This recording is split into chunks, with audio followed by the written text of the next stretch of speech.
Hola, buenas tardes. Bienvenidos a una nueva clase de consulta virtual de Semiología Ciudad Universitaria. Vamos a responder algunas de las preguntas que llegaron a nuestra dirección de mail, consultassemiociudad@yahoo.com.ar. Recuerden, solo recibimos consultas vinculadas a los contenidos de la materia vistos en la semana, a los textos, a las dudas que se han surgido del estudio de los materiales que tienen. No vamos a responder preguntas acerca de la asistencia de los profesores, acerca de los paros, acerca de la burocracia. Eso queda por otros canales. Las preguntas que llegaron esta semana, más que la semana pasada, estuvieron todas vinculadas a Saussure y en general estuvieron en uno de los temas clave y más complejos de Saussure, que es el tema del valor. Vamos a responder antes una pregunta de Bárbara, una pregunta puntual sobre la página 140 de Saussure, cuando discute los conceptos de mutabilidad e inmutabilidad del signo, y dice: ¿a qué se refiere Saussure con que el principio de alteración se funda en el principio de la continuidad? Saussure se está refiriendo en este caso específicamente al problema del tiempo. Para él, el tiempo es lo que, por una parte, asegura la continuidad de la lengua, es decir, aquello que hace que podamos leer, como hemos hecho en clase, un fragmento del poema de Mio Cid, escrito en el siglo XII, y podamos todavía comprenderlo. Quizás no completamente, quizás no con todas las implicancias que tuvo en su contexto de producción, pero sí lo entendemos, lo reconocemos como un pasaje, como un ejemplar del castellano, de la lengua que nosotros hablamos. Ahora, a su vez, ese tiempo que nos da la unidad entre el siglo XII y el siglo XXI también nos muestra las diferencias, los cambios que fue sufriendo ese sistema de la lengua y los signos que lo componen. ¿Por qué? Porque la lengua es histórica. En la medida en la cual cambian las sociedades, justamente por los procesos históricos, cambian históricamente las sociedades, cambia también la lengua que las sociedades hablan, la lengua que las sociedades en definitiva fundan al establecer esas convenciones. Entonces, por una parte, tenemos que el tiempo es el principio que asegura la inmutabilidad, es decir, la continuidad del sistema, que nos hace reconocernos hablantes de la misma lengua que el juglar del siglo XII, y a su vez el tiempo, como historia, como proceso histórico, al cambiar las sociedades que hablan esas lenguas, cambian en definitiva las lenguas. Eso significa entonces que el principio de alteración se funda en el principio de la continuidad, en la historia, en el tiempo. En segundo lugar, y ya junto con Diego, con Pilar, con Nicolás, vienen las preguntas sobre el valor, el problema del valor. Y de hecho, quizás la mejor pregunta es la que hace Nicolás, que dice: ahora entiendo cómo se determina el valor lingüístico, pero no su definición. ¿Cuál sería la definición de valor lingüístico? Ya que no me queda clara. Es decir, todo el tiempo decimos, el valor lingüístico es una pura oposición, es la negatividad, los signos oponen otros signos, pero ¿qué es el valor lingüístico? Bien, para Saussure, la lengua es un sistema de valores. Ahora, si también decimos que para Saussure la lengua es un sistema de signos, llegamos a la conclusión de que para Saussure signo y valor es lo mismo.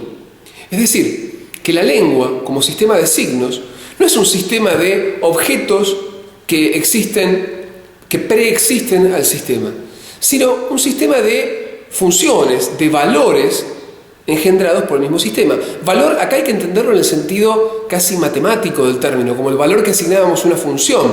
¿Por qué? Porque lo que quiere Saussure es quitar una concepción más romántica acerca de la lengua como expresión de un pueblo, de ciertas palabras como siendo más poéticas o más hermosas o lo que fuere que otras. ¿Y qué es lo que busca? Busca decir, en realidad los signos no son otra cosa que una función de un sistema, no es otra cosa que un valor en un sistema. Otra vez, cuando piensen en valor, piensen en cuando hacían sus ejercicios de matemática y asignaban un valor a una variable. La variable X o Y la representábamos siempre con la misma letra. Sin embargo, su valor cambiaba según qué cosa, según su posición en una ecuación, en un gráfico, sus coordenadas, etc. ¿Sí? El signo lingüístico, entonces, se puede entender como un valor. El signo es la expresión de un puro valor, de una pura función dentro de un sistema. ¿Y de dónde viene esa función? Viene asignada por oposición a los otros signos. ¿Qué significa esto? Esto que todo el mundo repite, el signo es lo que los otros signos no son. ¿Qué significa eso? Significa que la característica que nos permite individualizar a un signo, es decir, asignarle un valor específico en el seno del sistema, no provienen de sus relaciones internas entre el significado y el significante, sino que provienen de sus relaciones de oposición con los demás signos en el seno de ese sistema. Eso es lo que preguntaba Bárbara acerca del gráfico en la página 195. No sé si alcanzan a ver los dibujitos. El primero, que describe la relación de significación, es decir, la relación interna entre el concepto y la imagen acústica, significado y significante, y que describe la relación de valor, es decir, la relación de diferencia entre un signo y los demás signos.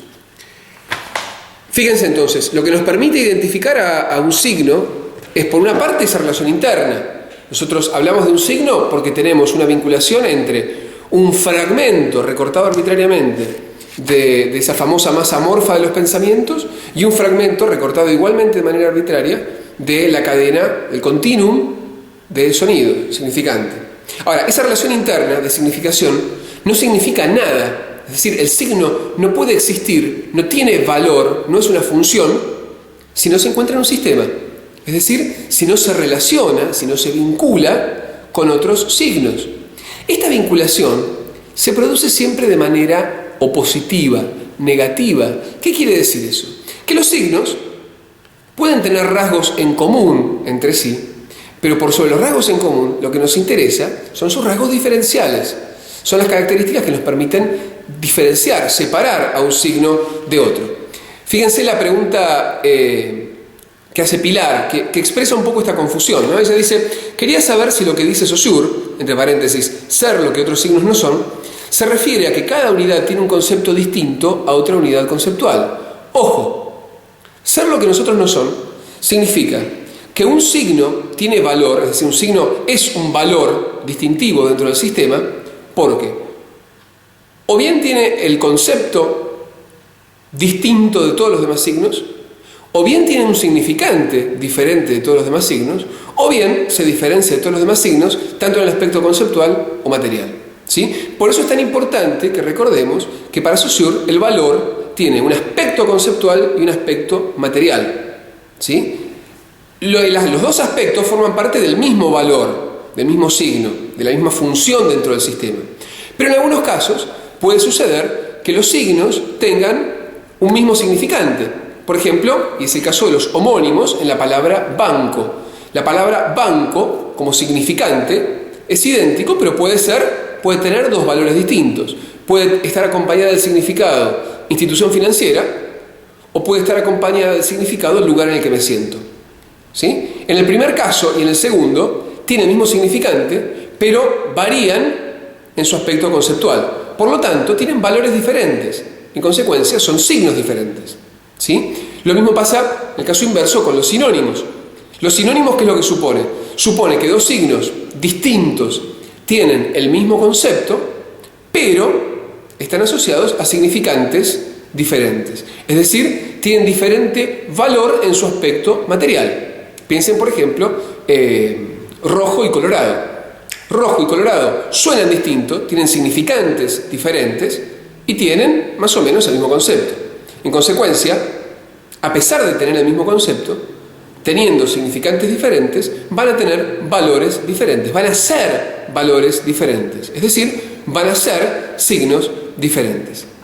Pilar preguntaba también, dice, en cuanto al signo lingüístico en su totalidad, no me termina de cerrar de todo el concepto y en particular no entiendo por qué el signo en su totalidad comparado con otro signo tiene carácter positivo al contrario de analizarlo individualmente, cuando tiene carácter negativo o positivo relativo. Ojo acá, ojo, porque el texto de Saussure es confuso y la descripción que están haciendo acá es confusa también.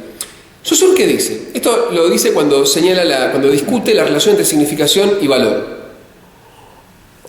Y recuerden que esto se vincula con lo que hablábamos la clase pasada acerca de la posibilidad de que existan universales, que sean conceptos independientes de las lenguas, previos a las lenguas.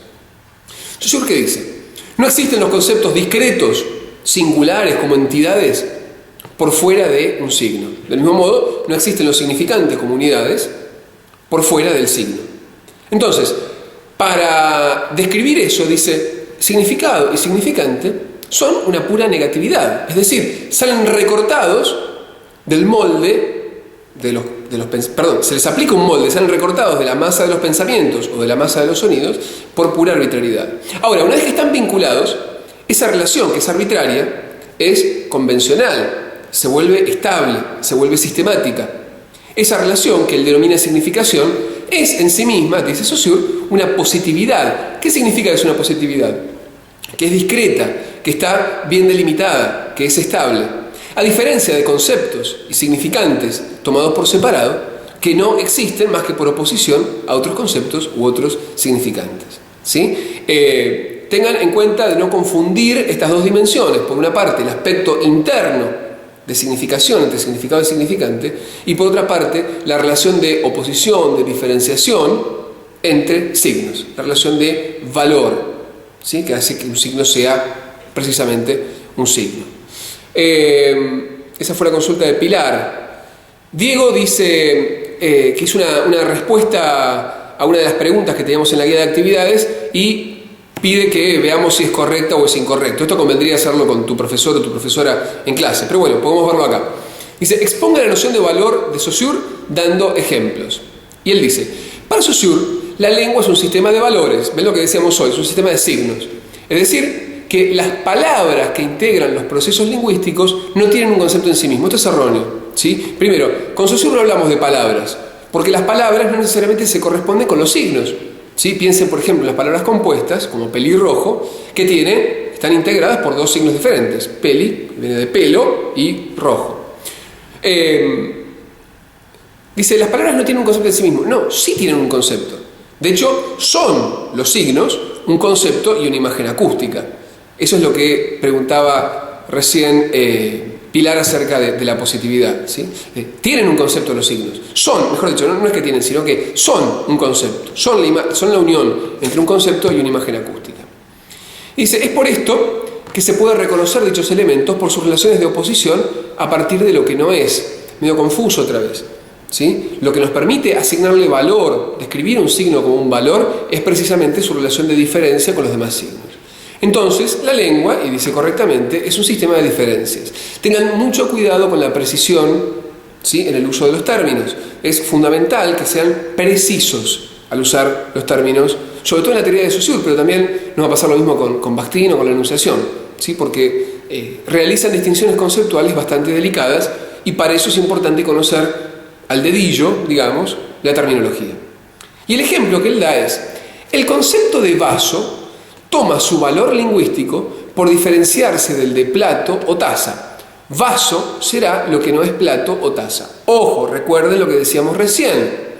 El signo vaso tiene dos aspectos, tiene un valor en dos aspectos, un aspecto conceptual y un aspecto material, ¿sí? De hecho, si uno lo dice oralmente, vaso se puede confundir con vaso, con un vaso sanguíneo, por ejemplo. Y la diferencia entre el vaso del cual tomo agua y el vaso que transmite la sangre por mi organismo es una diferencia conceptual, es decir, tienen distinto valor conceptual, pero tienen el mismo valor material. Recuerden, la idea es tener siempre en cuenta que los valores tienen dos aspectos.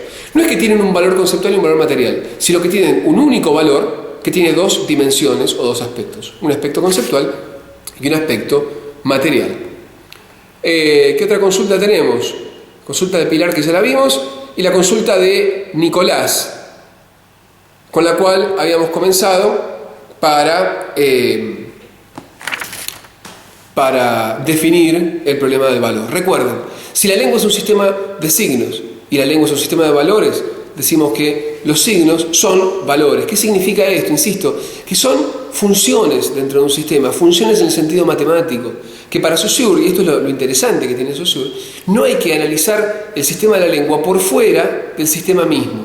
Bien, recuerden, sigan enviándonos sus consultas, ahora espero ya sobre Bakhtin y sobre enunciación y sobre Benveniste, a la dirección consultassemiciudad@yahoo.com.ar. No se olviden de visitarnos también en la página de la cátedra. Y bueno, nos veremos el próximo viernes. Espero que hayamos respondido correctamente sus dudas. Hasta entonces.